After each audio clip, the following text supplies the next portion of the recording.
Welcome to our weekly New Gambia platform, New Global Media, now called New Global Media, weekly talk show. Today is January 7, 2024. Today we're going to be discussing about youth radicalization, and we are blessed to have our youth leader here, um, Badu the Realist. He's going to be spearheading the discussion. Badu, welcome to the show. You are mute, yeah. You're mute. You are muted. You're still on mute. Yep, there you go. Thank you, Mr. Sawaneh. It's an honor to be, and Mr. Sam, Uncle Sam, it's an honor to be here. Of course, as you made mention, this is an important area for us to delve into today and then discuss. As you rightly mentioned, my name is Alieu, commonly called Badu the Realist. Thank you. And we welcome our partner here, Sam Sise. Sam, welcome to the show, my co-host. And Famara and Madam Boj will join us later. So Sam seems to be frozen. Is it me or Sam?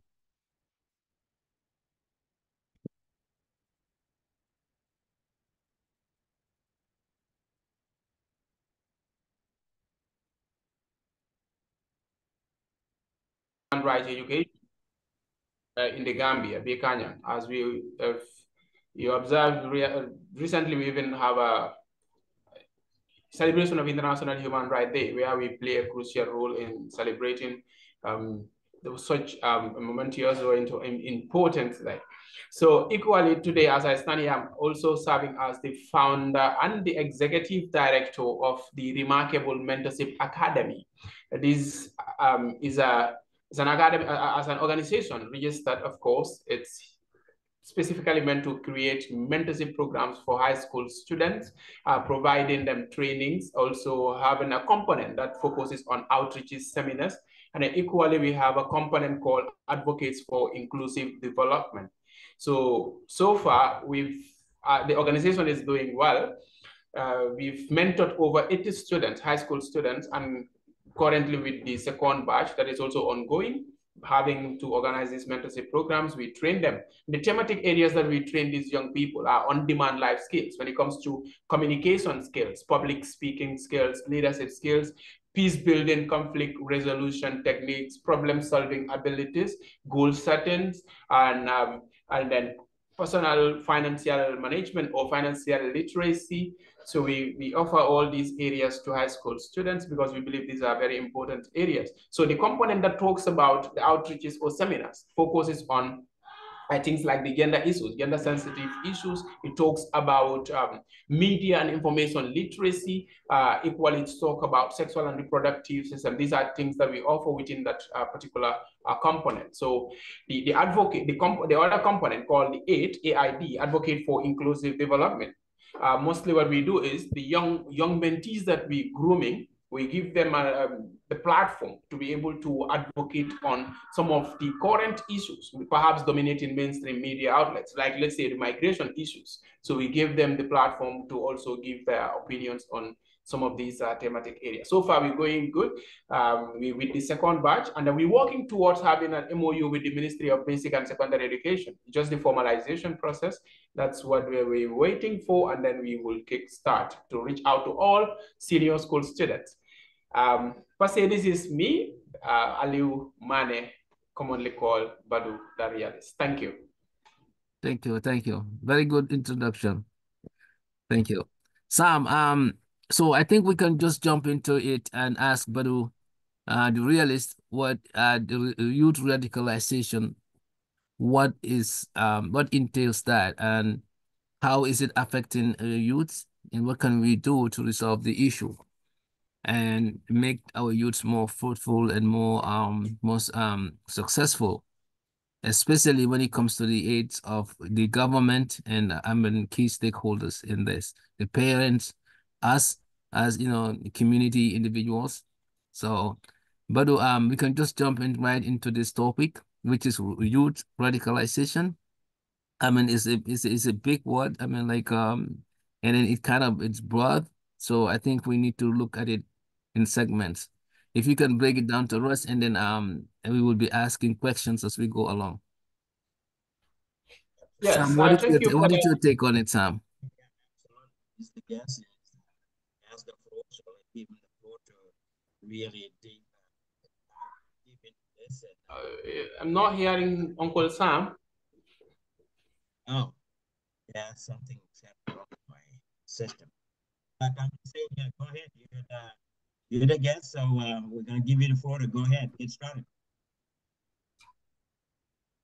Yeah, he said that to give you the go ahead to get into the topic in depth. Oh, okay. All right. Thank you. Thank you, Uncle. Yes. Of course, as you made mention, I believe it's going to be more of dialogue centered where we will discuss this very issue we have at hand. When you talk about youth radicalization, first we look at the content of what is youth in our own context, because when we talk about this, we're looking at people in the range of people within the teenage age demographic to 35 to 40 years. Perhaps one could roll down to 15, 17 to 35. Mostly the definition of a child limits to 18, but then some people in the context of my view, I tend to see 15, 16, 17 year old people, individuals as youths that compose the youth demography. So what is the radicalization about? Simply we could say it's about these youths trying to adopt certain extreme ideologies, extreme beliefs, extreme forms of action. When that has to do with either political action, that has to do with social action, that has to do with either even identity issues or even religious actions. So when we want to break this down, we could look at the political aspect to say that people could have a belief with the common status quo. Let's say in the case of the Gambia, to say, well, the Gambia is a democratic state or it's a democratic country so far. So people could believe, people with this radical mindset will believe that that system that permits you and I to have the power to give our voice in relation to how we govern is not really accepted. Like it shouldn't be accepted. We should resort to another form of giving our opinion to the government. And mostly what they would say is we have to resort to violent means of giving our consent or our voices for the government to hear when it comes to the political aspect of it. When it comes to the socio-economic part of it, the way people act, of course, religiously, I will not say much on that. I have a reservation when it comes to that. But the social and socio-economic aspect has to do with the way people act towards each other, the way we tend to adopt people's certain beliefs that we take either from, because we are prone to have this through media, through engagement with colleagues. So when we adopt certain beliefs, certain actions, we tend to take that as the real life part, that this is exactly what I need to, this is exactly how I need to act, this is exactly what I need to do to belong to this certain group of people. You see the structure, the mainstream individuals as not really doing the right thing. So you want to change effect or make effect. And if you want to do that, your actions are always violent oriented. So mostly youth radicalization has to do with this. When it comes to religious aspect, it means we tend to take religious teachings, beliefs, or even dealings and interpret it in an extreme forms. And then we want to relate that example, per se, disclaimer, as I made mention, I am not that versed in the Quran or any religious teaching. But then when in a religious aspect, God says, act this way, people who don't believe act this way towards them, they could take that to be a violent method. Example, we have seen scholars when it comes to religion, they will tell you Islam doesn't permit violence, any form of violent act. But then we see people acting in the name of Islam in an extreme form, and then they would claim that these are teachings of God, we should act this way. These are all radical behaviors or radical actions that are currently happening in our generation, per se. Of course, these are prevalent. When you look at certain geographical settings, it may be prevalent in certain part of the world, like the Asias, then in Africa. But then, of course, Africa is prone to this. When it comes to security aspect also, we know that in West Africa, it plays a great role. Nigeria is next door here. We've seen the actions of Boko Haram as radical actions towards the status quo. They believe that it should be changed because that setting, it shouldn't be there. We have a way, we have a path to follow, and this is the right way for us to follow. And then many people are exposed to this. Online, for example, there's like, let's say going to the market. If I want to go to the market, it's easy for me to go to use anywhere and get to the market. Right. And then perhaps, let's say, for Serekunda market, I could have a way out and way in. But in the internet, there is nothing like that. So people are very prone to access some of these propagandas, and then they adopt this lifestyle and want to implement them within their territories. Basically, this is what I understand when you talk about youth radicalization. Yes, in essence. Thank you, thank you, thank you. So what I'm realizing, and Sam, you can also attest to this, the radicalization is taking things to the extreme that the youths are getting involved in. He mentioned religious. I have my reservation on that too, because that's very important. We have seen a lot of those, and we have to talk about it because it's really messing. It's really having a side effect in our communities. So I've seen that myself during the past years, as compared to before, how people used to take religion, and back before we left, I left. Folks of my generation left the Gambia, and now it's totally different. So that is a discussion of its own, but we're gonna get into that. But as far as politics, youth radicalization in politics, in getting their voice heard, I think that might be doing some more benefit than damage because it is people are becoming more of more of explaining how they feeling, either in their music or in their in advocacy, in in other organizational forms. So I think that one might be positive. Now, it might also have some drawback, like negatives as well.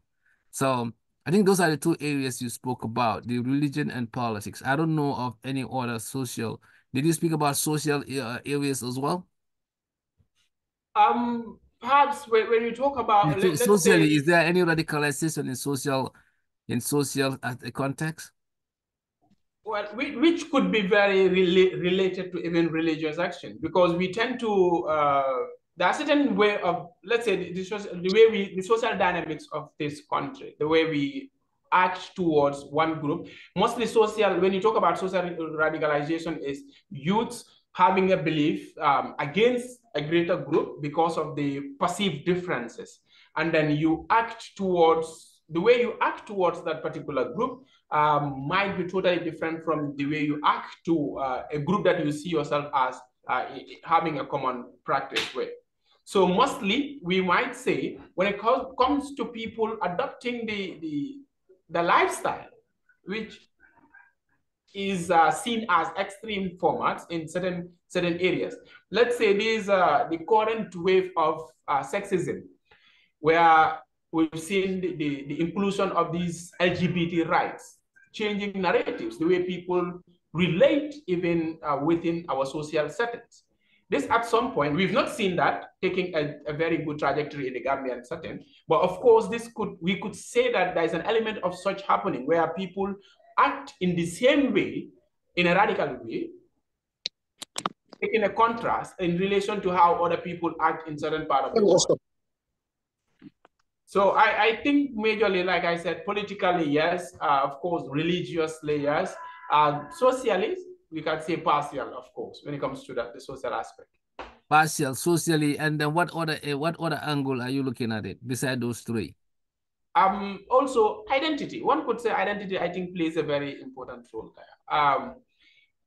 Because what happened is when people that are perceived as, example, let me say the terrorists, individuals who happens to get into these terrorist groups or propaganda groups, the reason why most of them get to engage into such, it has to do with loss of identity. They believe that, let's say, the mainstream educational institutions fail to give them the required framework or life path. They happen to say that they've lost, and then they want to belong to a particular group. They have certain beliefs that go in line with some of these terrorist acts, terrorist groups. So that has to do with identity in my own point of view, and I believe that it's also something that contributes a lot in this youth radicalization. So that would not be considered as religious. Individually, it's my identity to belong to a particular group. Maybe that decision was formed by religious teachings or religious teachings per se.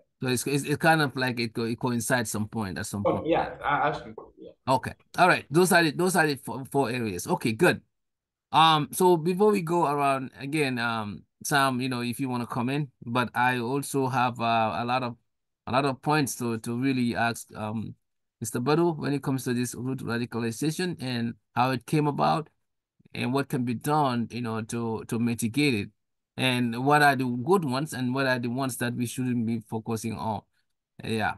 But what about one more thing, the radicalization of youth traveling, getting out of the country? I mean, because that's another big area that we need to look at. Yes, that is economic related, because people taking those the reason why people would move out of migrate, in essence, or per se, it's based on two major reasons: the push and pull factors. So we've seen that with the recent wave of, or the mass exodus of Gambian youths leaving this country, going with high, in fact, knowledge of what happened on those ways. They tend to tell you whatever they're going for, they believe that whatever risks they're going to face, it's worth taking than any reason that had to make them to stay in the Gambia. So that is majorly on economic aspect, because something is pulling them. That has to do with the standard of living. We believe that the country, there are so many things that are not going well when it comes to youths not being empowered, youths not being given the opportunity, or youths not being given the support and also the services to really feel or make better use of their potential. So this is something that I believe contributes a lot to that. Would you say economic and also brainwashed kind of thing, like lack of being brainwashed, kind of like in the belief, or being fooled in the belief of something, because they are not hungry back home, they are not sleeping on the street. So what can you say that can motivate somebody to rather prefer dying in the sea than dying in their country, where you are not being prosecuted, you were not being jailed, you had not been hungry, sleeping on the street, you haven't been I mean, would you say that this is probably another type of mental I won't say slavery, but what's the word to say? Kind of like brainwash that, life is not worth it here because there is a greener pasture at the other side. And then it is easy and simple. Everybody can succeed. Wouldn't you say it like that? Yes, brainwashing. You've coined a term, whether it's brainwash or the brain drain. I think you made mention of brain drain, something like that earlier. Yeah, something like that. Yeah. Yes, I don't even know which terminology fits. Maybe Sam can help us there. I don't even know which one fits. Yeah, so the brainwashing part would be there, but then let's take this thing down to, let's narrow it down to individual level of analysis. Let me put it this way. For example, humans are very curious beings. What happened is we are curious, but we always want to be in a safer society, in a safer environment. This is the reality of human being.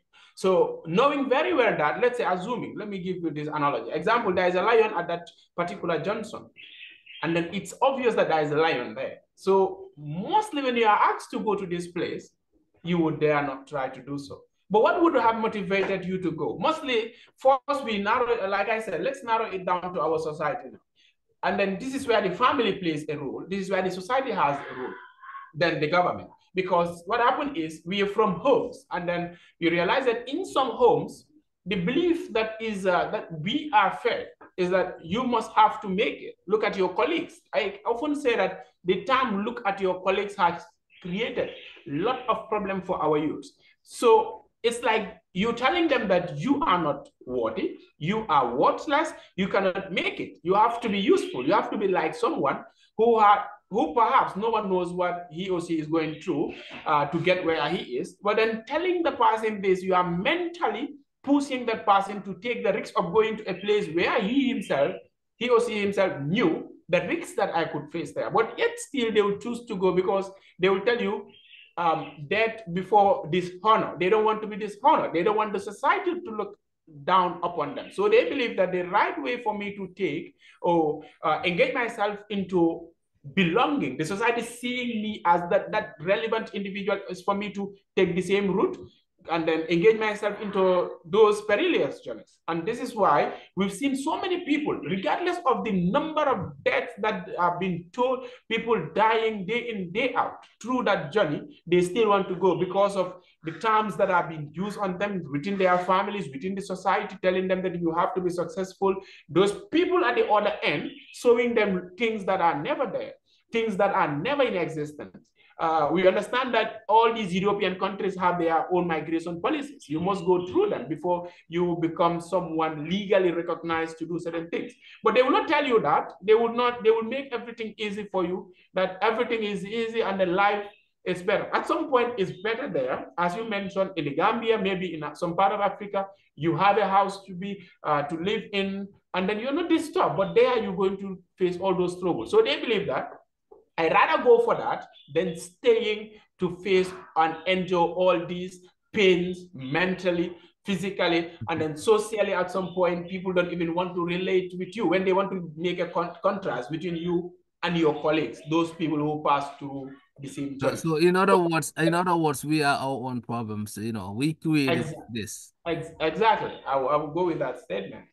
Yeah, we created this for our own self, and then our people are dying on the sea. And then Yes. youths are becoming so radicalized that they rather prefer to die Yes. in the sea than to even create something back home. Actually, the money that is even sent to them to travel, that could even make something if they think, creatively. If the society hasn't created this, phenomenon. So I think, Sam, it's our responsibility to. I think I would interject to add this thing also, which is part of the solutions to this youth radicalization education system. Because what happened is, simply, I think Uncle Sam made mention, he is also a teacher. You will understand that. In fact, part of the reason why I came up with that organization, you will understand that our education system is built in a way that it only prepares us to be civil servants. At the end of the day, that grade 12 results determine your life at some point, because that is where we pick success of a high school student. So for example, and the same education system doesn't include or diversify to enable people who are not academically oriented to have their potential realized within the system. So it's only academic focus. So let's say I might not be that good with academics, but I might be very good in skills. How about having a policy, something within the education system that will be able to accommodate individuals who are not academically there, but then at least going through the formal system, passing through that, and then having at least a basic knowledge of that. It means you are empowering them. After graduation, the government's projects, through the youth empowerment projects and other organizations, these people can be incorporated by those institutions. Therein, it will not make them feel that I am not intelligent after not making that requirement of going to college or university after grade 12. Eventually, after grade 12, it's either you have options now. Go and become self-employed, go and do more skill work, or the VET, that is vocational schools and others, or go with the academic related areas. Either you go for college or university. So if the education system accommodates individuals in that way, I believe, my view is that we will not have most of those people facing school and then sitting down believing that, well, the system said I failed because I cannot make it to university or college. At the end of the day, that person will sit at those junctions And then will be fed, receive all form of messages, informations, including from individuals who went through those journeys, trying to inspire or motivate them, per se, to engage themselves into a lot of activities. And more so, in our own setting, it will increase the delinquency rate. We know crime rates will increase because the same number of people will keep adding up to the population. Let me give you a quick reference. Last year exam, WAEC, I think over 17,000 students sat for the exam. We have less than 500 who were able to have the 5 credit requirement to go to university. At some point, we have less than 2,000 individuals out of those 17 who would make it to tertiary institutions. Now let's draw the number down and say even 10,000 Gambian youths. What do we have for them? Now their belief is, in their mind, I have failed. The society now see me as a failure. Then what do people seen as failures? What do they do exactly? They engage into all sort of actions. Eventually, we could see more radical youth in our streets. Thank you, thank you, thank you. Okay, so before we go any further, I would like Sam to come in because Sam seems to be really feeling what you're saying, and then he needs to jump in and then poke into some of these areas. But so far so good. You're really giving it out there. Sam, come in. Yep. Can you guys hear me? Yeah, now you are clear. Okay. All right. Good. I hope so too. So, yep. Mr. Badu, Mr. Manneh, thank you so much for all your everything that you did and everything that you said, the contributions and your involvement in the youth organizations is very, very, very important. I'm going to go into the last part of your conversation. I'm going to start there and then move up to another level. The last part was, what do we do with that 10,000 people? I am more of a solution-minded person. I always like to look for solutions, knowing that everybody knows the Mr. problem Solution already. Man, Mr. Solution Yeah, Man. exactly. Yeah. He has solution for Gambia. That's great. Knowing that everybody knows the problem, so we know the problem, but now not very many people think about the solution. So the solution to the problem is what I look for, and I've mentioned things like this before, that 10,000 people that academically could not proceed to a college or university. I have a solution for them. The solution is, this was a proposal that I made for the government to engage our national army, all right, give them a budget, a good budget where they can accommodate skills training in the army. Because, think about it, Gambia is such a small country. We don't need to build an army to go fight. Who are we going to fight?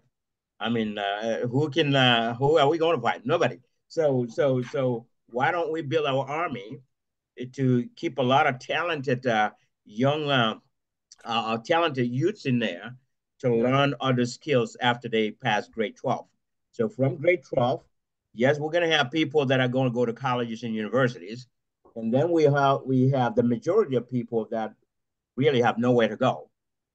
This will give them an opportunity to enroll in the army.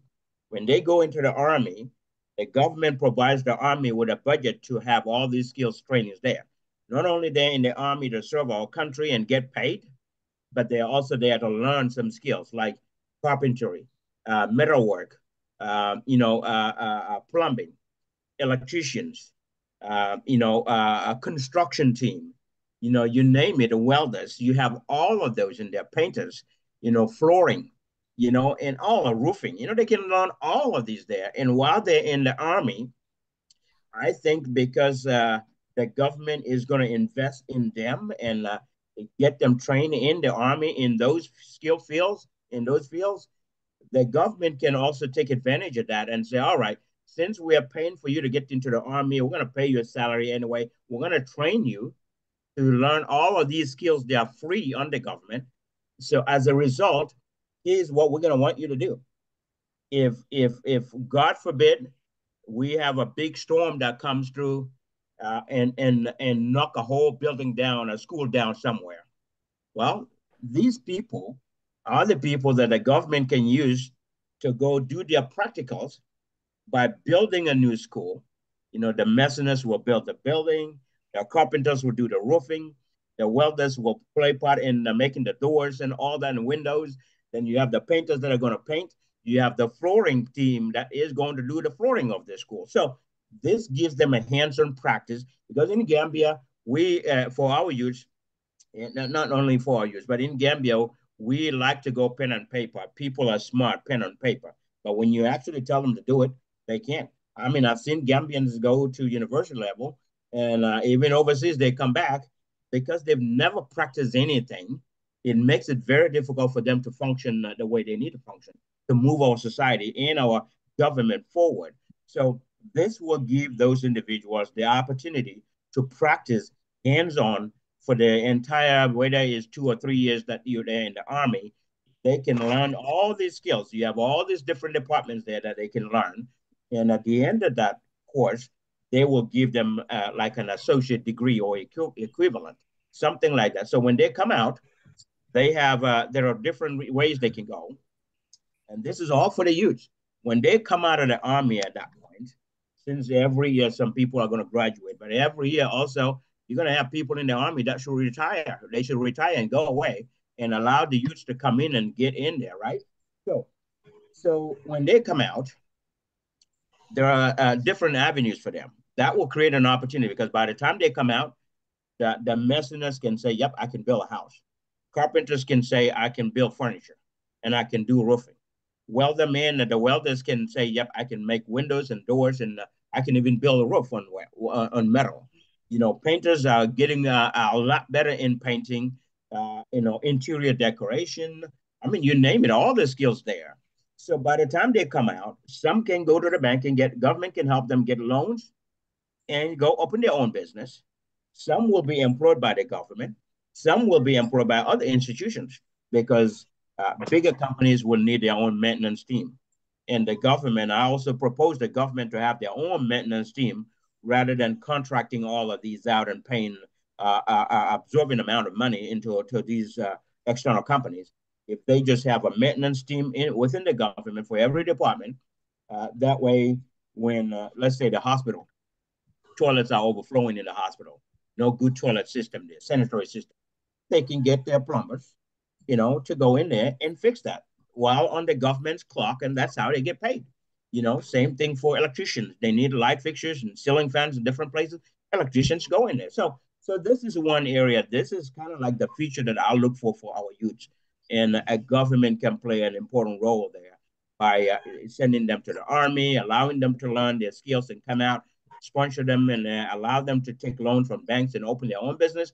And some will work for either the government or other institutions, even small businesses. They can go work for them, and some will be standing on their own. Some will have their own workshop and start to make money for themselves. So that will make them feel like they are important. They are part of the society. They are not a failure, and their family is not going to look at them as a failure. Your brothers, so and so, your nieces and uncles, and all of that, cousins are all traveling back ways and look at the houses that they built. Well, you can be in Gambia and build that same house if you just know how to do it, right? So that's one part. The other part is I want to talk about this migration thing that you mentioned. Yeah. On the migration, from aspect of human rights, Yeah. since you are a human rights advocate, I am a human rights advocate as well. I used to actually teach human rights in America. Sorry, human resources in America here. And I'm a social justice And he activist. is, yeah, So exactly. I'm in the middle. Exactly, he's right there too. So we are all in this together, right? Yeah, We're sure, all in this certainly. together. So I don't like to see any abuse on people. These people transporting these migrants, they are they're in business, and all they're after is their money, The just to moment, get yeah. paid to get these people. Even if they're gonna die there, as long as they get paid, they don't care. Yes. The people can all drown in Yeah. the water, and they got paid. So it will be good for some. Number one, I discourage this backward travel. I don't want anybody to take that risk because that risk is not worth the reward. It's It's not not, worth yeah. the reward, Yeah. right? It's not worth the reward. So there's so much risk into this. People But can but die. but but but Sam, you just gotta understand.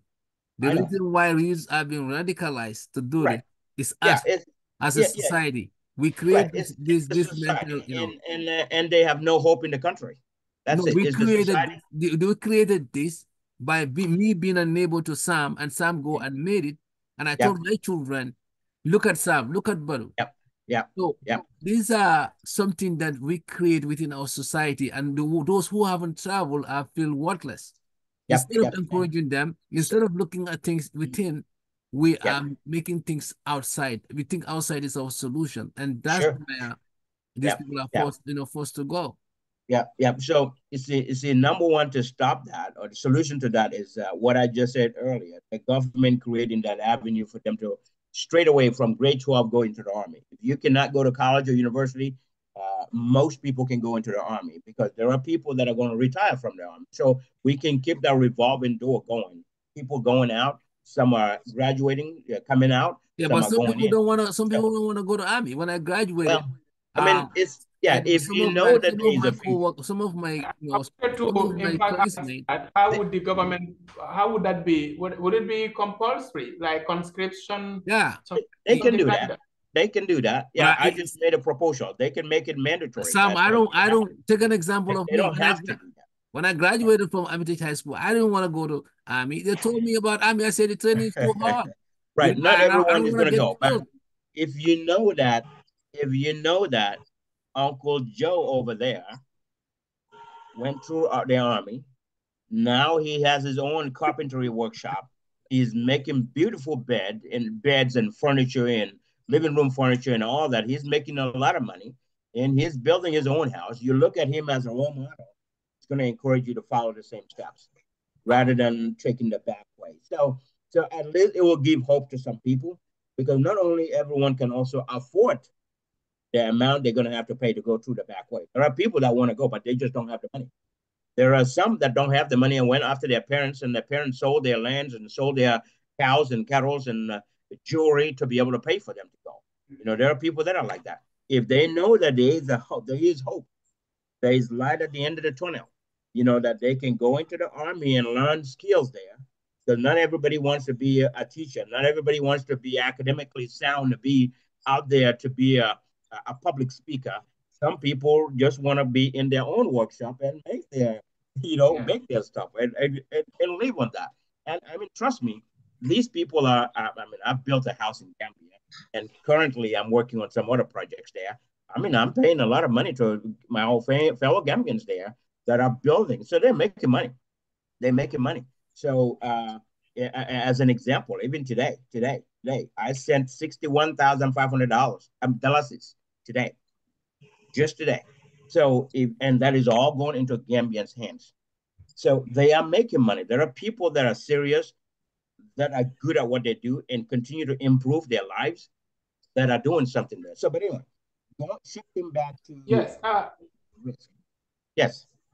That part is very important. I think it's more of let me say, me complimenting what you said.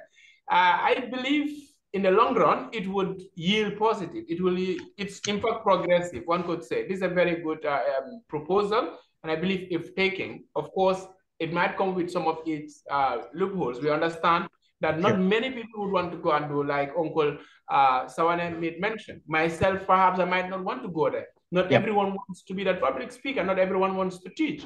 We understand that. So I believe the best way that this could be very lucrative and then very attractive for many people, individuals to leave the high school setting and then would want to engage into that.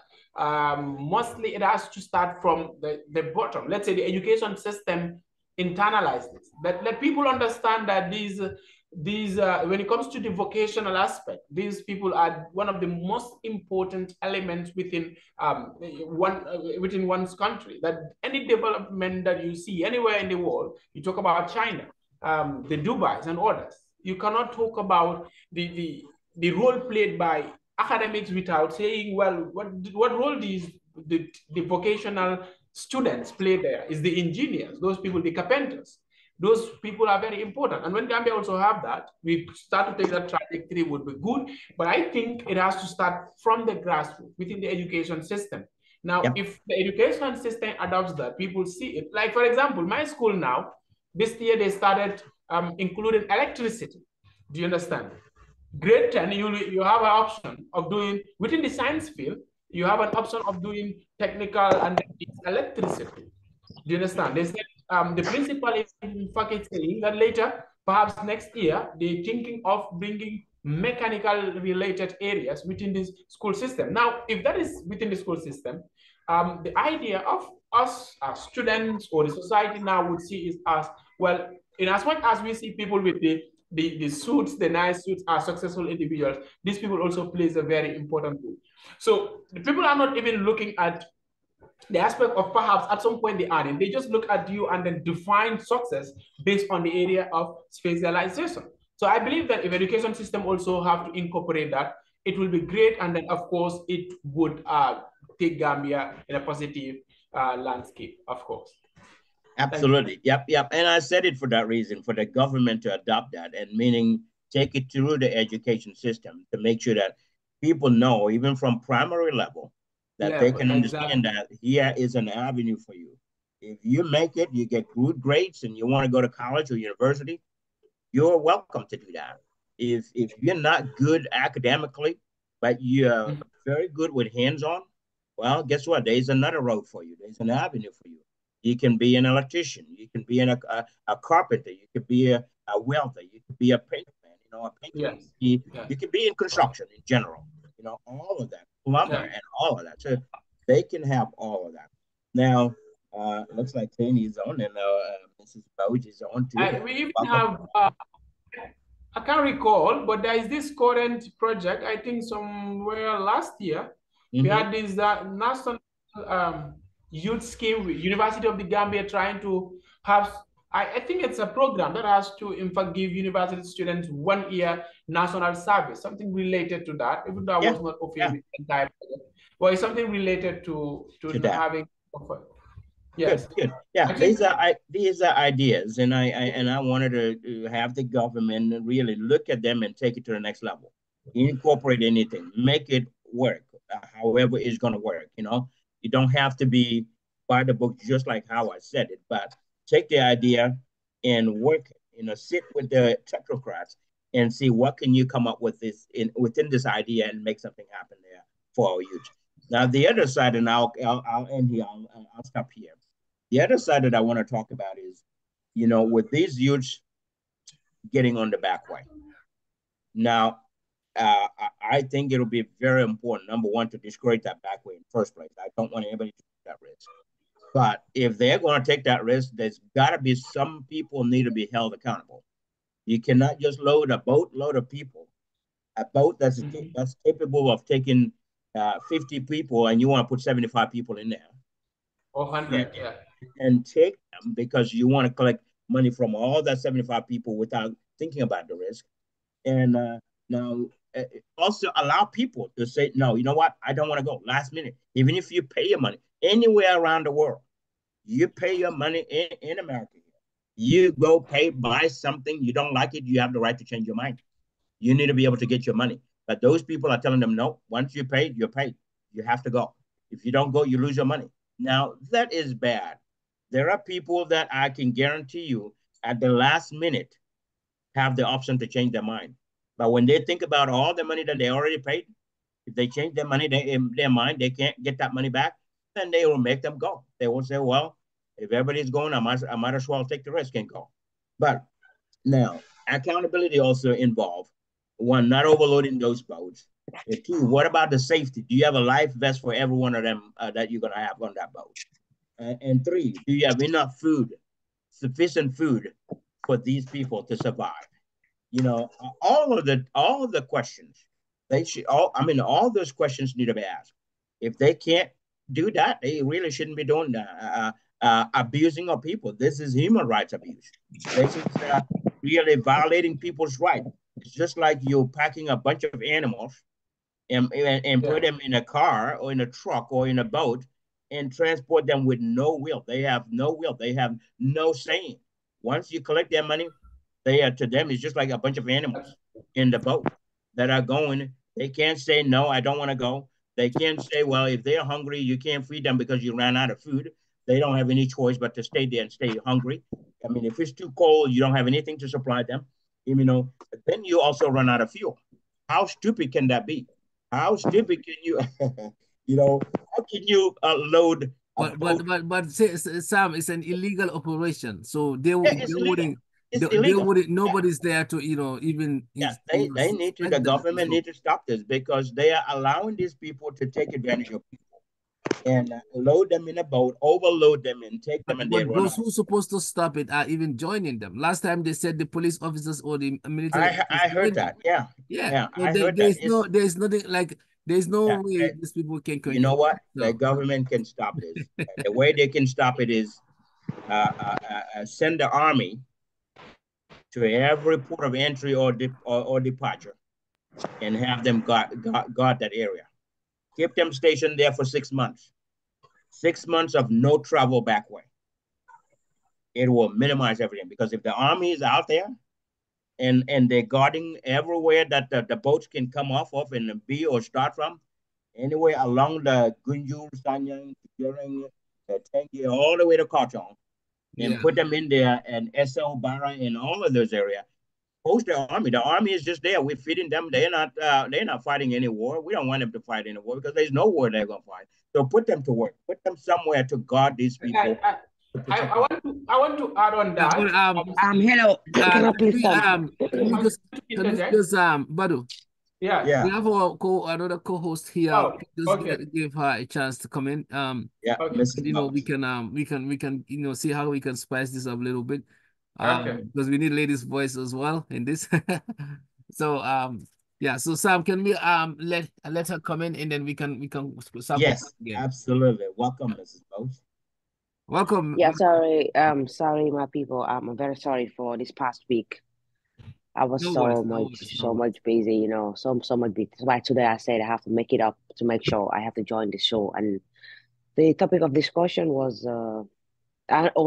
it's very important because I always advocate for such when we have these platforms on TikTok, on Twitter, and a lot of places like Facebook Live today.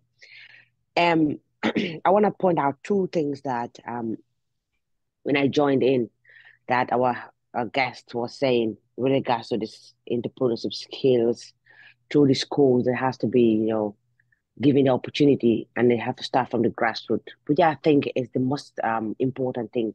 I always advocate for this. Gambia, whatever, everything that we have to do, have to start with the grassroots. The foundation is not strong in Gambia. Always what we are looking at is the end results and the fat thing. We always do successes. That's why we are having overlaps in lots of departments in Gambia. When it comes to all sectors, this is what happened. We have to try everything from the grassroots. If you're talking about agriculture, people just go there because they want to have the money.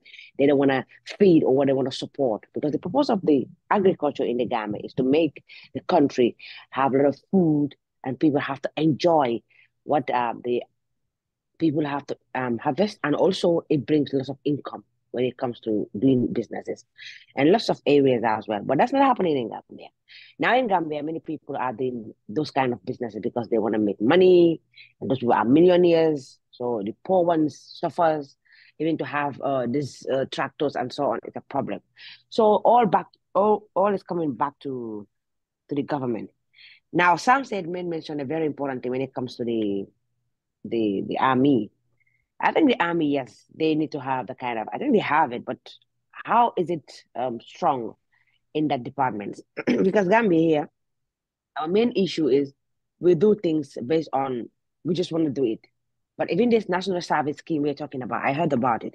But I have some small interview with some people. What they told me is like, yeah, it's good, but how many people have known those things? They are not making it popular. They're not promoting that stuff. Why are they not promoting it? Why? For me, that's my only question. Even this bargaining stuff, you coming from Europe and then they bring you back. What do they give you to do? Some people, they give you 200 or 250 because some of the people, you can see the voice of the youths. I always listen to that program. He always go around interviewing the youths to say, yes, some youths in Gambia, back then, they were so lazy, but not anymore now. Many Gambians, 100% or 75% or 90% percentage of Gambian youth wants to work. Because why? Because now the system is forcing them to go and look for something. Because if you don't work, you're not going to get anything. Nobody gonna give you because even our mothers, our fathers are struggling in the house. So who's gonna give you food to eat? So you're gonna walk your ass off, sorry for my language, to go and get that. So now, what are those things created for them? What? Even we are saying entrepreneurship, what kind of investment are we doing in entrepreneurship? There's no massive investment. There's just chop investment. 2 million, 3 million. Invest the money. Government need to invest. If the government invests a lot of money in those things, they will see the product. They will see the results. And the most important also thing is they are not doing the monitoring and evaluation stuff. If you invest now, who are the people who monitor those people? It's just few. Out of 1,100 people will be active. And how many? Maybe most of those people in the center of that investment are putting it in their pocket. Nobody's knowing. Exactly.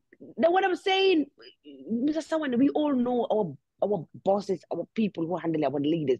If you bring 5 million for the project, they took 2 million and put it in the project and take 3 million and share it among themselves. That's the reality of Gambia. People have to accept that. That's the reality of the Gambia. This is why things are not progressing in that country. Our leaders have to be accountable. Back way, I have many discussions with some people. If they are saying, the government is saying, yeah, it's the families. What is your responsibility as a government to do that? It's your responsibility to make sure those people are saying, no, it's the families because we cannot do anything. We cannot do anything. Who told you that? Senegal are doing something with this bagway stuff. Senegal have their navy. They have people in the sea, like Sam said. I watched the video. One of the girls from Gambia took the twice on the bagway. They stopped her. Let them go to work. Let them make sure all the entry points, they have to stop it. Gambia government can do that. Why would they want to invest to do that? They said yes. They're lazy. Do you think that Gambia they're government lazy? is lazy. They are too lazy. That's the truth. And they don't want anyone to say it. If you say it, they say you are the enemy. How are you the enemy? You can do those stuff just like that. Engage them, engage the Navy. Look, go to the block all the way. Make sure, do an investigation to all those who are making sure they are taking money from this bag with people. Arrest all of them. Arrest all of them. And look, it's so difficult for the president to go and have a big dialogue with the youths. Sit down and say, look, my fellow youths, my fellow Gambians, it's very disheartening to see my youths, our sons, our nephews are dying through this bad way. I want to urge everyone, let's come together and fight this together. These are things that Gambia want to hear. But you say, no, you're not going to do it. Instead of you saying, yeah, there's no stuff work here, go and work. They don't want to work, they are lazy. That's your job. That's your responsibility to engage those youths to make sure they need to do something. Let's not write things here. Gambians need to write our bosses. We always write our bosses. Let's make them accountable. Let's make them on their toes to work. If they cannot do it, let them abal us. Then you abal them. Yeah. This is the reality. That's right. They should not be lazy. Then you abal kumu ka def liggéey bi. Abal ñu nga dem nga toog keneen mu ñëw jël place bi. It's so simple as that. But they don't want to abal us. They want to sit down there say, I cannot even imagine. Go and sit down. Tell people, look, there is nothing wrong. Gambian people can hear. Gambian people, they have that kind of emotion in them. They just want to hear their leaders talk. If you don't talk, how would you convince them? How would you talk to them? How would you convince the parents? Do even as a massive sensitization and say, look, take 15 million or 20 million. I'm investing on this. Go campaigning all over Gambia. Stop that. Go to every communities. Stop this bad way. Make flyers. Show people how they are dying. Tell parents, look, now you're linga bugay sa dom day. Is this the way you want your kids to die? Is this the way you want to do the campaign for people to know? Yeah, sensitization. Sensitization, 100%. The people, they have to know. But you don't want to all do all those things. You said the package is there. Everybody has to go. And those packages, most of these Bagway who are taking this Bagway, imagine who are working in a single servant to have this, going to Bagway. That shows that country have a problem, a big problem. Yeah, absolutely. You know? Absolutely. So we have to do something about it. What we are doing right now, we're making our quota. This is we are advocating right now. People should stop going to Bagway. People should stop doing this. If you go to the army, they're not doing anything. What are they doing? Like Sam said, what are they doing? They're not doing anything. Food safety is the problem. Housing in Gambia, the renting is problem. And they eat people a lot. Are doing anything they have. Now imagine. They eat all our foods and they're not doing exactly. Imagine a person told me that now Nigerians are buying houses in Gambia. They are taking lots of places and then renting it to their fellow Gambians. A Gambian cannot even have a job. Do you think if you're working in Gambia, society today, or do you think how many years? That's why someone, hey, I'm on the line, please. They're sleeping. So you can give some, sorry for that. You can see most of them. Last time we had a debate on that. How comes the foreigners are having some money in Gambia? How are they making that money? I just want to know, how are they making that money? Corruption. You're going to come to Gambia. There's a big question. How are they making that money? Obviously, we know it's illegal stuff that they're doing in the Gambia, and they're conniving with things. So us who are working, you think me if I work still now in Gambia or still now in Gambia, do you think I can build a house like that? I must be in illegal stuff or or do something different. That's the reality. If you see them killing themselves, okay, they're saying, okay, government amul halis, government amul halis. Government amul halis, when they were here amul halis, I'm not living there. This stuff. I'm not, they said, they have this thing they call, not incentives, but, benefits. Benefits, exactly. That's the best what we yeah. They have benefits. Okay. Now, Raphael, I was watching this Gambia said now people in the government or people in lots of politicians when it comes to parastatals, what they do is now they are not even thinking about their salaries. What they always calculate how they're building their house is amount of money they're having, they're traveling. Oh, my traveling coming to Ivory Coast or my traveling coming to the United States. I'm gonna build I'm gonna change my windows, or my next travel, I'm gonna change my door. So this is how they're making their money. Yeah. This makes me angry. This makes me very angry. Because why? Because that's how it's go. That's how it goes in that country. And that is causing overheads for our government. And that's why they're fighting. The budget, overheads and the expenses going skyrocketing for unnecessary travels and unnecessary expenses. Yeah. That's what they do in Gambia now. They'll be saying, okay, now I have to travel this, go to Senegal, they pay them 5 days. Okay, they're gonna pay me like 10,000, 20, 50,000, 100,000. Okay, I'm gonna change it. Don't worry, I'm gonna change that. It's my next travel. I will change that stuff. Don't worry. And other one will say also the same. So now they themselves, instead of their focus on the work that they are assigned to do, that they are paid to do by Gambians, they're gonna focus on that. Now they're focusing on the travelers. Among themselves, they fight. Now they fight who travel for this, who travel. If you don't travel, you get angry with your boss. You get angry there. That's the fuck happening in Gambia. Yeah. Thank you. So let me give chance to others. Yeah. Thank you. Thank you so much for adding that to the topic. I think somebody is raising their hands. Yeah. Let's allow them to come in. Yeah, can we come in now? Those who are raising hands, you can unmute yourself. Yeah. Hello. Is it? There's Samkong and there's Kausu. If you guys want to talk, Kausu was raising his hand. Yeah, unmute your line first. Yeah, unmute you have to unmute yourself. Unmute your otherwise we cannot hear. Kausu, can we hear you? Okay. Hello, assalamu alaikum.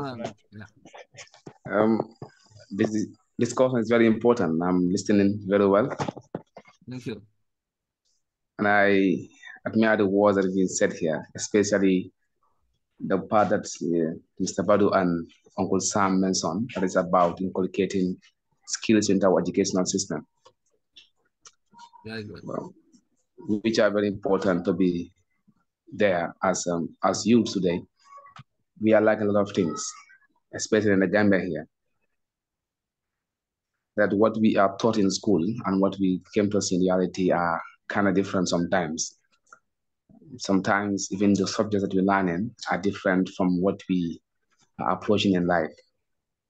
So what is mentioned here is about the skills, bringing in this carpentry and the mechanic, electricity in our school system.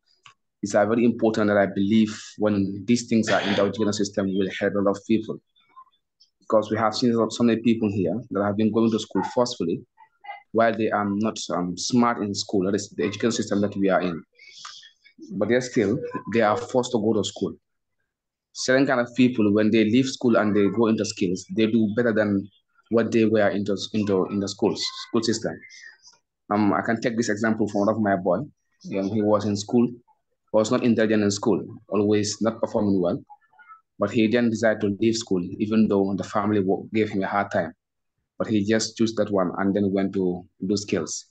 But now today, he's a very good boy in his skills today. He's having contract. That is because that is his part. But if we are if we are only allowing people to be into our education system without giving them those skills and practical things, that will even to really disturb those people. So it is very important if the government can also bring these more of skills and more of practical process into our education system to help the youths and also was this the bad mindset that we have in our education system. That will be very important as the government. Thank you.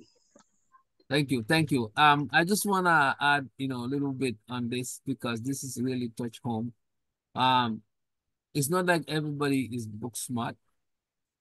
It's not like everybody is an A student or good student. I mean, like, could be passing exams. They even said exam probably is not a fair test of one's knowledge, but that's arguable.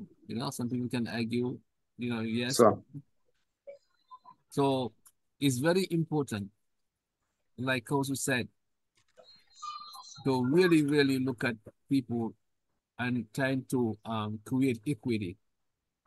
Creating equity means in social justice, what we mean by that is giving each and everybody the same amount of tools to succeed. Like somebody who is short, like if you're supposed to put something on top of a roof, the tall man can do it, but the person who is short, you give him a ladder. He do it. So that is giving everybody what is necessary to succeed. Yeah. So that equity need to be in education. If you see that some students are not really, book smart, or they are not as intelligent as others, not that they are stupid. I mean, it's just that they are not understanding the other side. So I have been in educational system for so long. I know I have students like that. They are not just intelligent on the other side, but they are intelligent on the other side.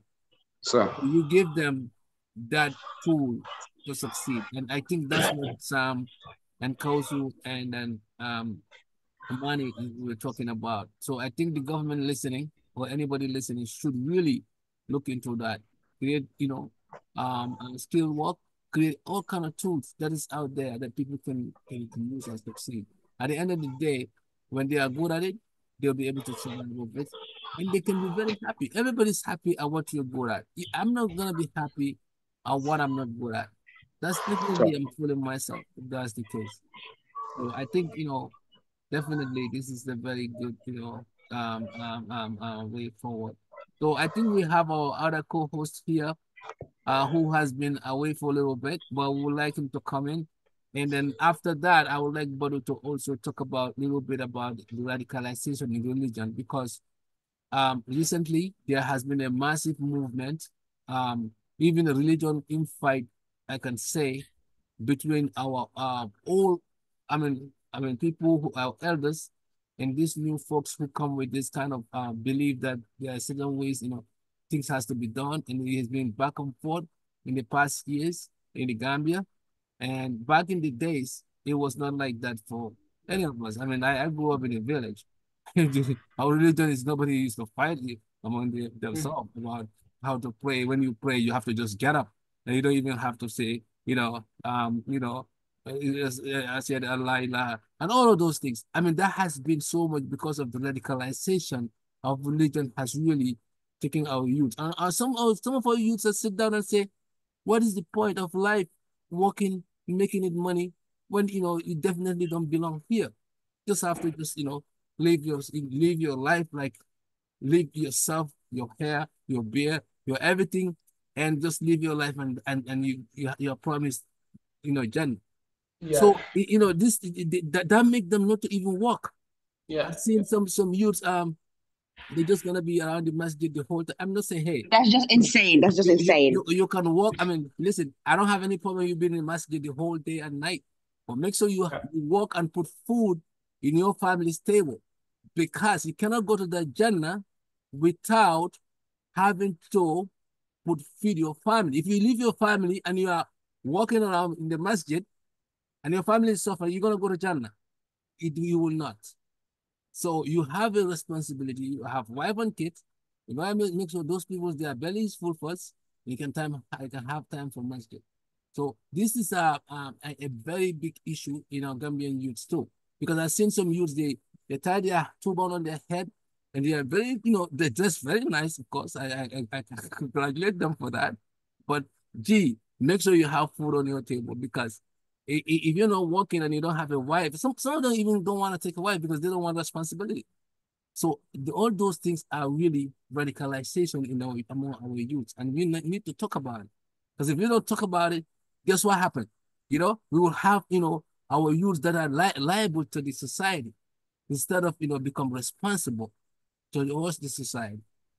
So I'm gonna stop here and allow few other people. Jaka can come in, and I know this conversation is really deep because everybody here is passionate.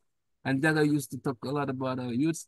He was our former I mean, he's still our co-host. He just disappeared for a couple of months. But Jaga, welcome. I won't mind if I'm a former, honestly. Welcome, Jaga. No, you're not Welcome a back. hello, you are Sam. reactivated. Yeah. Oh, he was a runaway co-host. He was a It's been runaway a while. co-host. No, I was just like online, then I saw the topic and it was interesting. But I think that like I will just listen more and let you elaborate so that maybe I can get more of an insight of exactly what you are talking about. Even though I've seen that topic, but I would like to maybe hear more of your views. Then maybe I can have you also say it. But it's really interesting. That's why I'm back. Okay, thank you. I know this is your area, so definitely. Yeah, and hello the other guys that maybe I'm not familiar with.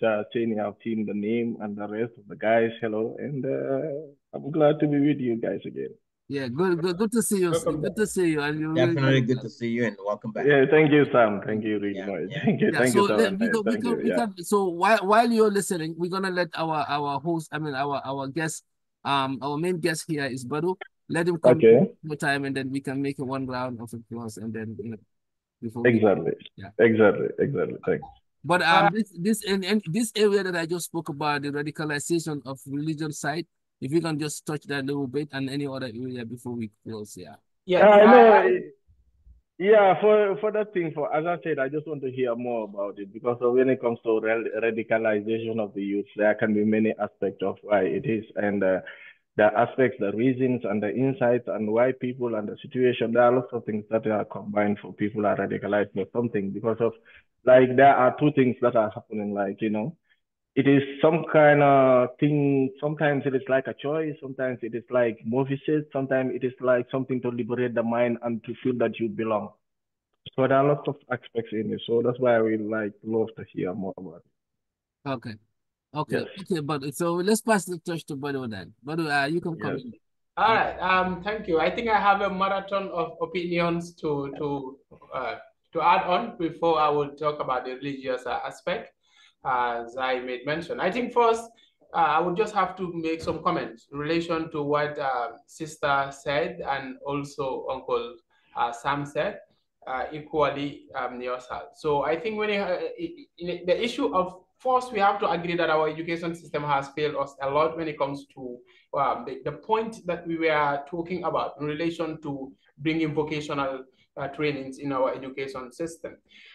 Recently, I think as a civic education teacher, I think there is a part I comment a lot. Sisters made mention of the fact that some of our people are corrupt. Of course, I think that is the word we are looking for. They're very corrupt.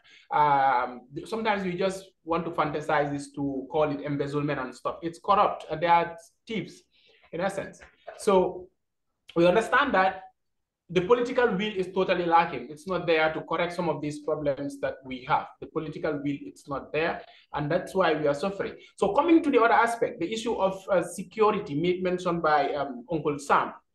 Gambia sometime, I think I once had this session, of course, similar to this, where we talk about the security dynamics of this country. I said that Gambia, do we even need, I asked the same question, do we even need security like the army? In fact, the focus should be more on the western part of this country, where the the Atlantic Ocean, because this is the access point to this country. You cannot access Gambia without going through other countries, which is an aggression, act of aggression, and then act of war in the international law that no country would want to do. So how would you access Gambia? Do we even need security? It's through the Atlantic Ocean. Then meaning increase the capacity of our navies, increase them, let them lock all exit points of this country so that we will not have any issues relating to people living, migrating, taking those perilous journey.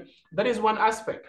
And that is my point. The issue of deportees coming back to this country, we understand that the reintegration of those people is a major problem in this country. What happened is some of those individuals coming back here, they eventually end up being becoming mentally unstable because of there is no proper method, proper service for them. Nothing is given to them, nothing is offered to them. So it's like creating more problems in the name of good agreement with the EU and stuff. So sister said something about national dialogue, which I believe would also yield good, because what happened is in the 80s, of course, I was not born then, but then we understand that in the 80s, Jawara, in fact, during the economic recovery program, he had to meet people to tell them the realities on ground, that Gambia, this is the problem we are facing, and we need to come on board to help us solve this problem. National dialogue. And I think when Gambia initiated this, the government, it was also going to yield good. Instead of bringing, tend to align everything with politics, politicizing everything, at the end of the day, we're not moving anywhere. So this is something that I believe the dialogue would work. Recently, I've seen something similar to that. I don't know, at the end of the day, what are we going to see? But then people are not even aware of some of these things happening in the country. So now the religious aspect of it, as you made mention, well, I think these major differences that we have, at some point, I tend to, the belief that we have to always accept or follow our leaders. But the same leaders, let's say the Supreme Islamic Council per se, there is this major difference that we have with it. We have people who, you call them I think the Majlis and the Madrasa, something like that, that is different. So to me, the main... The Majlis and the Madrasa. The what? I don't even know the difference. They have names. The Majlis and the Madrasa. Something like that. That is, they believe that the Majlis, the Madrasas brought all these problems. That is their view. And the Majlis also are claiming that the Madrasas did not understand the religious teaching. So in essence, they're trying to go against the status quo, which is radicalism. So now, when you look at that, what happened is, myself, I believe it, when we link most of these madrasas, we can do our research and understand that most of these bodies are funded by this Wahhabism. We understand that. And they are teaching, it's more of radicalism. If these Wahhabism, and they are the very group behind this Saudis family. And this started in the 1970s. 69 to 70s, the Iranian Revolution happened. And then because of the fear of that trickling down to other part of the Saudis, it resulted to in fact, before they changed the education system, something happened. There was the Kaaba siege. A siege happened within the Kaaba. So the ruling family in Saudi, after crushing almost 200 people died. So after crossing that particular insurgency, they feel that it's because of the threat in Iran that has resulted to people rising against the status quo. That is when they switch to the Wahhabism school of thought. What do now? They try to export the same ideologies all around the world, funding our educational institutions, the Arabic, of course, like the madrasas. They fund them, and then they come up with their own teachings. Very strict, very fundamental, very radical. So at some point, we understand that when these investments were done in the education system, most of those people, the in fact scholarships were provided to some of our individuals we see as our scholars. They went there, get the education. Now they bring in the same concepts and bring in difference in our education, in our religious, teachings. And this is what I believe it's the major cause of all the problems we're facing in this country. Mostly I will tell people, it's not about Islam, it's about the interpretation. And who are the ones interpreting are these same individuals who went there, get the same education, but let's now rewind to see the cause of all this problem. It started somewhere, and that is exactly when it started, and that is why we're having all these problems within our religious teachings, our religious beliefs, saying calling other people kuffar or kafir because you believe they should not do certain action, or they should always be stick to something. I don't want to say the maracas and others, but then stick to the mosque, go to this place, do act No, certain if way. they have a name, let's call them this. Let's call it spade a spade. Why not? So acting certain ways. Yeah. Maybe I will try. Yeah. Exactly. Yeah. Maybe. No, continue. Continue. Yeah. Those things, in a sense, that's what I'm trying to say. All those things plays a role in the current radicalization, impacts or effects that we are seeing here today. That there are so many things that are considered normal. It's like now questioning the education and the entirety of the knowledge and then source of education of the people, our elders, our fathers, questioning everything, and they will tell you things are changing. But then at some point you realize what is really changing. The social aspect, when you connect the religion to the social aspect, the way they act with people, they believe everything is fundamental. Everything at some point is radical and then is extreme. That is what I believe. I don't think religion pervade that we should not even go and walk. At some point, someone made mention of that. You don't want to be responsible because it says only focus on going to the mosque, doing this. Yes, we should all pray. We believe we are spiritual. Well, at some point, everything is being extreme. And that is what radicalism is all about. Yes. Thank you so much. Thank you. Thank you. Njaga, you can come in. I know you have Yeah. So okay. Let me just come. So he is our invitee today. Sainey's there downstairs. Invitee. Yeah. So exactly. What are you exactly? Before continuing elaborating, because there are lots of things that I have noted, and before coming to the fundamental core of the problem, exactly what do you stand for? What are you fighting for? You are asking about what he's fighting for? Yeah, exactly. What he exactly stands for? Can you say that again? Exactly. Before I can elaborate and understand more, because there are lots of things I've noted when you were talking, but I want to understand what you stand for, what you are fighting for. I mean, I think the whole idea here is centered on trying to be very progressive. We cannot impose certain beliefs, certain actions, certain ideologies that we have. Progressive about what? Progressive about what? No, the aspect is we were talking about a lot of things. Now, recently, we switched to religious aspect. Now, the differences that we have, I attribute that. The attributes is what I made mention. What are the causes of that? Why do we have those differences? Why people are adopting to some of those beliefs or some of exactly. That's the problem. So what I'm trying to understand, those are problems that we all understand. So what do you stand for, trying to limit those problems or tackle those problems or defend the fundamental rights of what you are and the reality of what you are fighting for? That's what I'm trying to understand.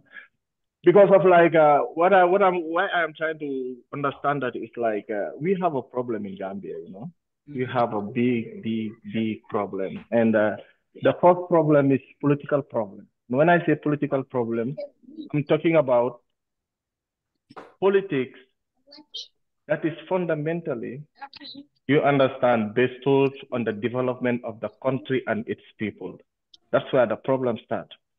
So for us Gambians having that illiteracy when it comes to politics and how it is run, when it comes to government, when it comes to how our institutions will operate, when it comes to the people in those institutions, what they really represent, we are far behind when it comes to us understanding that. So hence we don't understand exactly those fundamental issues. It will be difficult for us to find a way to put pressure on our government and our leaders to consider these things that we are talking about today.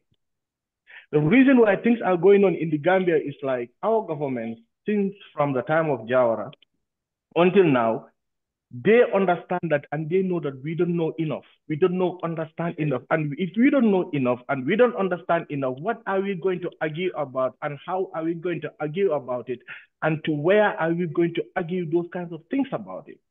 For a government to be able to understand these kind of things that we are talking about, they have to feel the people on their toes. You understand? So that's the kind of a problem we are having in the Gambia.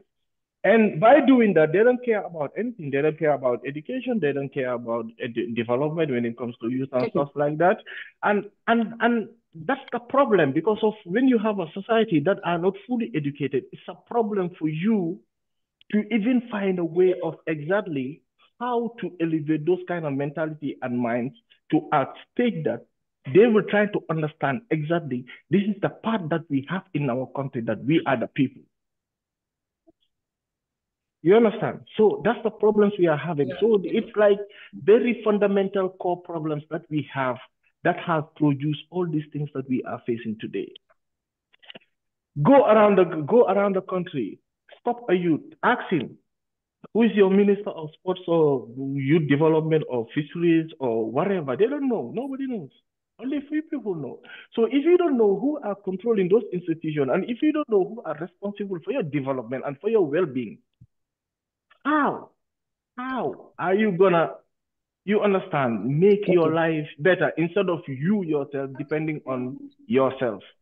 You understand? So there are really core problems that I can say that, yes, I want to kind of, add something on that. I think fundamentally your point of stating that I think us not knowing really, us not being educated, or majority of Gambians not knowing or having an idea of how they are even governed at some point. People responsible for their state of affairs. This is true. I'm a civic education teacher as well. I would tell you that the introduction of civic education in the senior level of education, Gambian education system is recent, just recently. And then until last 3 years was when they started pushing this on. First, how do we solve that problem? The problems that you are citing here. I believe that it has to start with catching the young people, catch them young, the young generation. And that is why that civic needs to go down. Maybe me, I have a different view of it. I think that for me, the problem is the political system. Because of hence this political system that has been there since in the 60s. This political system that has been there, that's why I'm trying to narrate something. This political system that has been there in the 60s, if it doesn't change, if the ways doesn't change, if its people doesn't change, no matter what you do, it won't have a positive effect. That's the problem. You have the ideas that you are having. There are hundreds of people, thousands of people who are Gambians in and out, who have the ideas, who have this kind of aim and ambition to see its people and its country develop. But the problem is, to how far can you go? Is there a system that can help you take these ideas and turn it into reality? Or there is a system there that doesn't care about what we are talking or feeling or facing every day? So for me, I think that I just want to come in. Okay, that is exactly my point. Okay.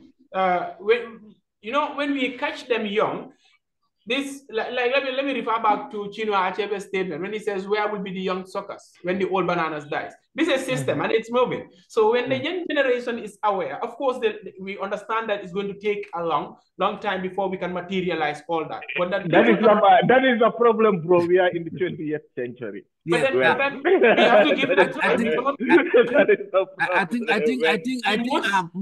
I think, Badu, yes, what Njaka is saying, you can do everything in your capacity. Yes. You can come with greatest ideas in the world. But then if the system is not revamped, exactly, you cannot go. You can't, if there is something that can hold you on your shoulder and push you up, you can't. You will go to a state that you will be stopped. You can't. So that's the problem. So I think that, Sainey was saying something. You can continue. So with can I please? Brother Jaga's point, sister, let me just conclude that. Yes, with Brother Jaga's point, I think you're kind of saying we should be radical in trying to change the system, right? the political Radical. No, no. I haven't mentioned being radical yet because of No, radical has what many method ways. are we going to The use problem now? is the problem is before being radical, you have to know what you are fighting for. The intellect state of mind. Yeah. That's the first thing. Yeah. Yeah. All right, let's allow sister to come on board. Exactly. Okay, one thing he's saying, I always advocate for such with regards to what he's saying, like the system in Gambia, why our leaders are always empowered where they stay, because they understand how our state of mind is, because they know many of us are not educated at that level. And those who are educated don't want to be part of the fight to make sure things have to change. What they do, they just Sister, join it's them. not like they don't want to be part of the fight. They're doing everything on the other end to stop them to be part of the fight. Because today, I can agree with Sainey that some people are not ready to be in the fight because of when you are a patriot and when you have the abilities, understand maybe when you have the resources that other people don't have. I don't think you're nobody. You should be hiding, fighting for your country. People Exactly. This is my point. Understand. Exactly. So today we don't have much, like in a sense that we don't have that much financial powers, because now if you have a financial power, let me take example from some big businessmen in Gambia. Big businessmen in Gambia having lots of stuff to offer to make sure the likes of Mohamed Jah, when it comes to international relations, look at how right now how he is. He's joining the president because he's a businessman. He wants his business to be, elevate and get more money. But looking at the interests of the government or the interests of the Gambia when it comes to patriotic, some of them are not giving it out because maybe they said, okay, if we join the fight, we might lose money or we might not have in the interest that we want. So basically, I think my brother Njaga, the most important thing here in Gambia is we need to have leaders who should be accountable, who should be transparent. This is the main focus, the main challenge that Gambia is not having, is lacking right now. If you have those kind of leaders, in place, things will change in a sense. And also one of the things I will agree and I will always advocate for, we want to see leaders who are radical in a sense that approaching things when it comes to the right way, because Gambians also are people who don't have that kind of much understanding. Before they say things, they might go through hell or they might go a lot of things before their eyes are open. We will take example for our former president. But now, if we have someone who is radical, who have that kind of things that say, look, it has to change, because many Gambians have this ideology of knowing things. We have intellectuals, we have people who can talk, we have people who can strategize things, we have people who can plan things, but we don't have much people who can make actions. This is the main problem of Gambians. We don't have the courage. I always say this, can we have a person like Sonko in Senegal who will sacrifice his life? We don't have that. So if we have that many youths will go behind it, but nobody is courageous and said, I want to do this. This is the point. So now, what we're going to do all is to advocate. Now our leaders know we always talk. We talk. We have youths who are cross-carpeting every day. That's what I'm saying. Because the people we have trust in to say, okay, maybe they can change things and say, look, because the government need to have a pressure group. If they don't have a pressure group, they cannot do things right. They must have a pressure group. And that's why these political parties are good in country.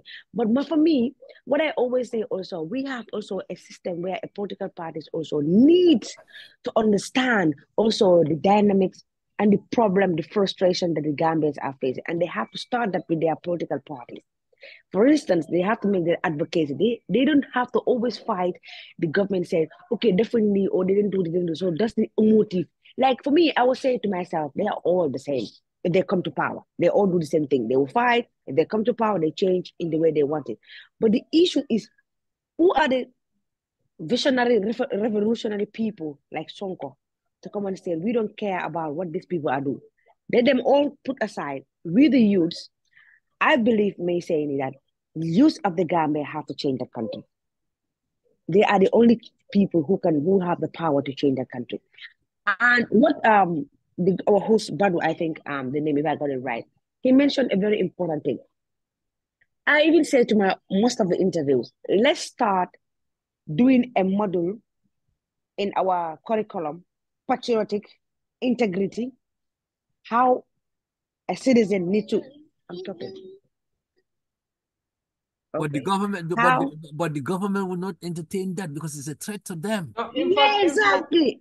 They have to put that. They have to put that in the system. Exactly. If they put that in the system, then they will learn. Kids will know how to be patriotic, how to have integrity. Because most of our leaders who are in that position, they have no shame. Yeah, I wanted They to don't care. in fact say that in our education system, the civic education, there's a whole area dedicated to that. They call them the national values, where you taught on integrity. Some of Where these. in the primary schools, it happening in the primary schools. That's why I said it has to well done. I said the problem is the education That's system. where That's it's only within the senior school. So to catch them young, well, like Jagger, is going to be difficult in that aspect, but we're going to try. The we government's have to role. cut them young. We have to cut them young. The basics Yeah, are the important. We don't have Gambia. The problem is the it foundations are not started good. senior school. We always good at the top. This is why Africa is not even moving. We always start at the even look at the football structure in everywhere in Europe. Everywhere you go, you have academics. That's why before you go to No concrete foundation. No concrete exactly, foundation, but we always focus on the exactly. finishing and And in yeah. finishing, the shortcut successes. This is what I call shortcut successes. We always focus on shortcuts. Because why we focus in that? Because okay, on my time, we have done this, we have done that. No, but what of the structure that you put like 10 years to come, that you will see the foundation. Oh, this is what we were fighting for. Because all is about politics. When you bring politics and development, you bring politics like this at the top and development lower, and the bar is always lower. So we always advocated, but now Gambia need to start doing actions. Action be more. Actions are not Gis happening. nga, gis nga Actions man. have to go. Gis nga man, yàgg naa wax ne, I've been saying that, Sawaneh, I think that you can remember, I've been saying that Gambia is like, you just find a banku bungo that is about to fall down, and you want to put fresh bricks on it. All of it's gonna fall Exactly. down again. Exactly. So the problem is you have to start from the foundation, and the foundation we have to change it. Yeah, what Sainey was saying, I think that I've been saying it for a long time that we need a fresh head who will carry a plan, a project. And first of all, with that plan and the project is to unify the country and how to unify the country. Hence, the most of the population are youths. How to unify the youths. But by unifying the youths, you have to find a way because of somebody who should be able to do that has to be close to the population, has to be close to the people, has to know exactly how these people, their brains function. So by knowing that it is how you can have this kind of putting them together. And when you bring them together, then you give them a plan, you give them a program, you give them hope. You understand? That's the thing. But who is going to do that? Yeah. So definitely, I think this is a really a great topic, and it's broad a little bit. But I think we can bring this huge topic back again if you guys Exactly. will Inshallah. want next week also, and if you guys will be available because we just touched the surface of it. And then through the youths and through the catching them young, like Sainey and Badu are saying, if the Gambian people now focus on that, and you guys who are in the educational sector, if you guys can push for, this civic education to be drained down to the bottom, I think, we can start seeing patriotic, citizen being, brought in up because it has to start with that. Not like somebody who is at the, at the top and giving a little bit of money and they change their alliances. They're all like all others. We have seen that recently. People that we have hold higher regards to, they switch political alliance just because of simply nothing but because of financial gain. So I think this is disturbing. It need to stop. We need to be patriotic.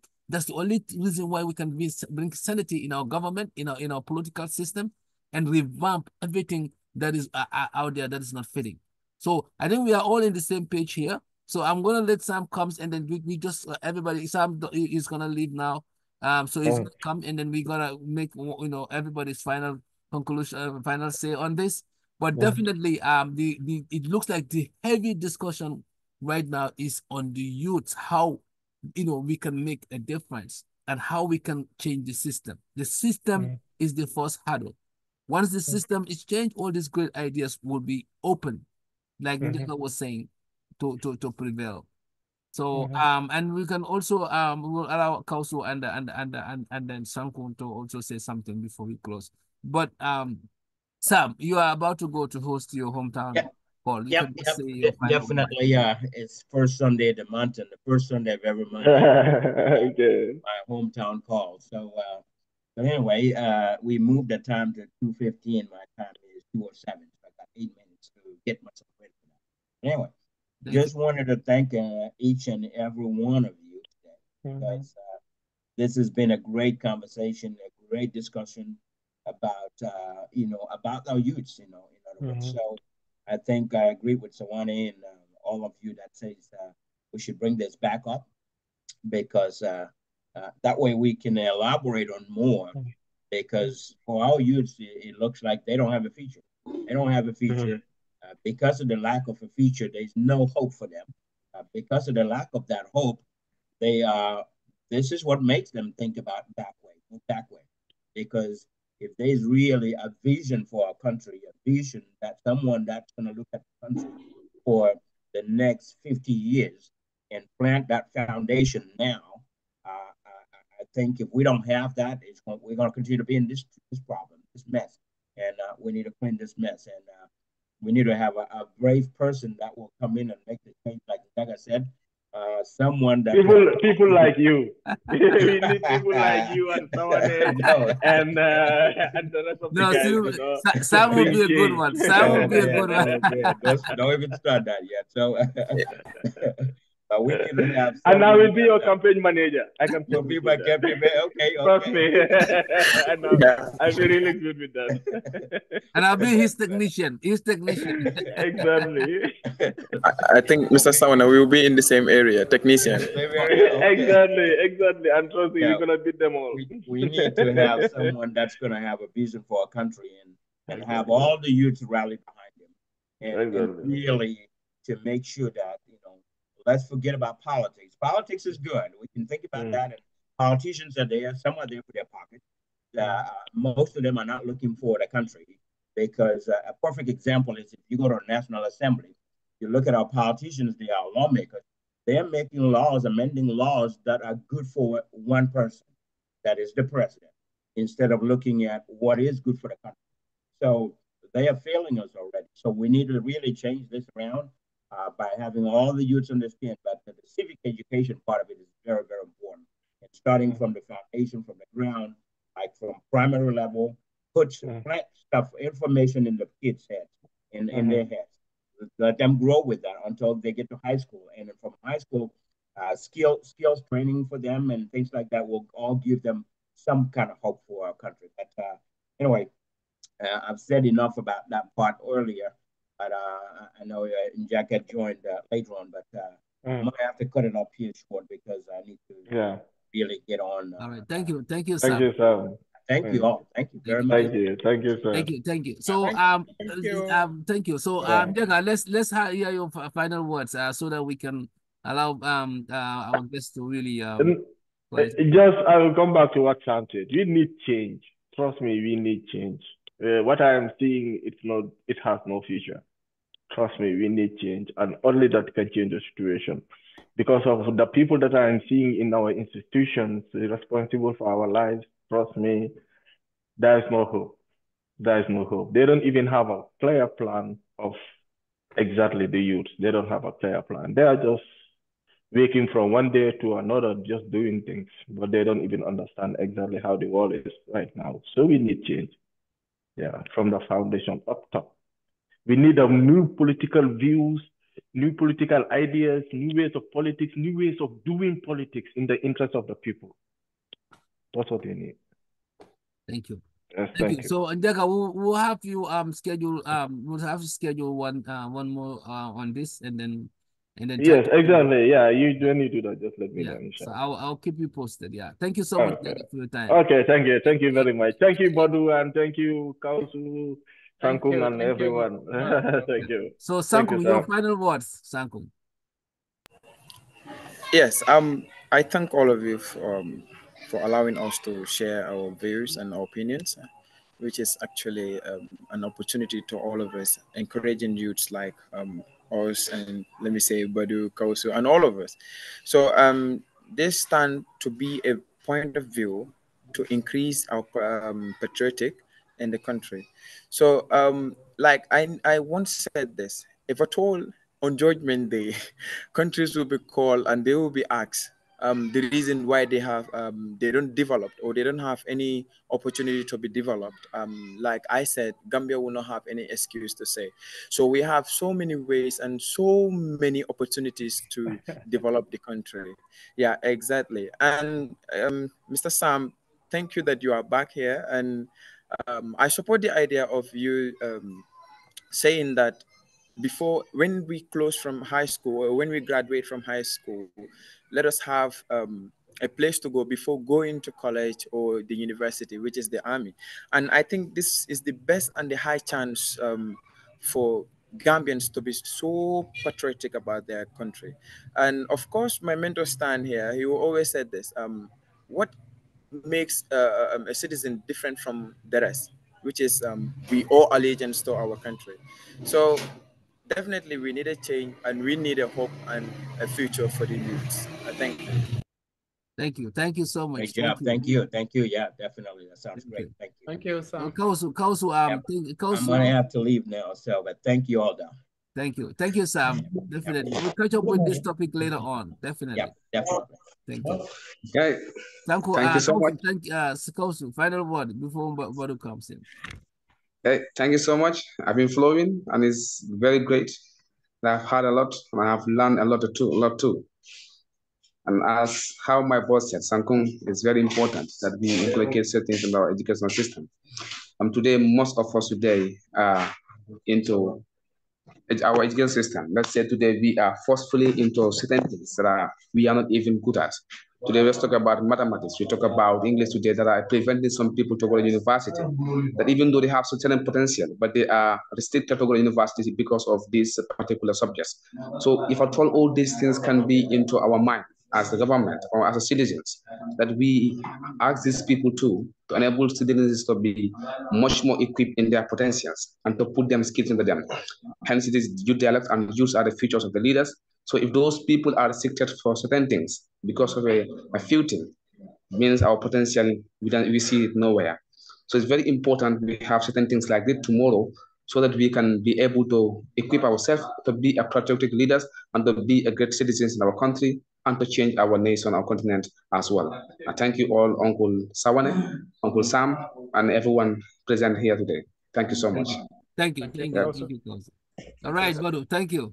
Well, final words. All right, thank you. First, I thank Brother Njagaju, equally Uncle Sam, and then sister also, for wonderful comments that they, at least I've learned a lot. Those points were insightful. I believe that those are things that if we, of course, try to work on, we would move progressively. So, of course, at some point, I believe Njaga is a very good radical as well. His view of how things should be, of course, is a radical, approach, alienation at some point. So, and I really respect that. I think that's how things should be. So at some point, I want to believe he should also be a bit optimist. Let us not be pessimist in relation to how our country would be. It's going to take long, but then eventually things will change. And then when we go for these catch them young, I believe that we can impact a lot of change. Yes, so that's going to really help us. In a sense, we believe that I often say that Gambians are sick, and then what they need is they need to be medicated. And how are we going to medicate Gambians? Is usage of things like this. We dialogue, we talk to them, and that is going to be the therapy. We have to create, and then I will conclude with this very important story. Now, during the colonial era, in India, that was the time, because there is this belief. Kausu, could you mute your mic, please?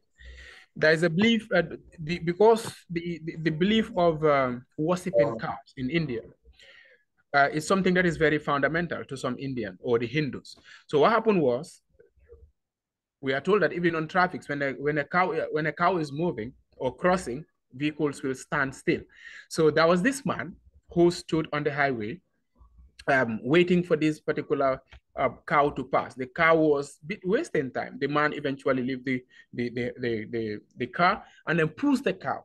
So people were very furious with that. They got angry, and then the prime minister, not the prime minister, the then governor of Britain within India as a colonialist was there, and he saw this action. So when people were very angry with the man, this prime minister, the governor rushed to the scene to take the feed, because in fact the cow had to put some poo on the road. He took that face, kind of rub it on his face, trying to, pray to the cow, exactly as Hindus will do.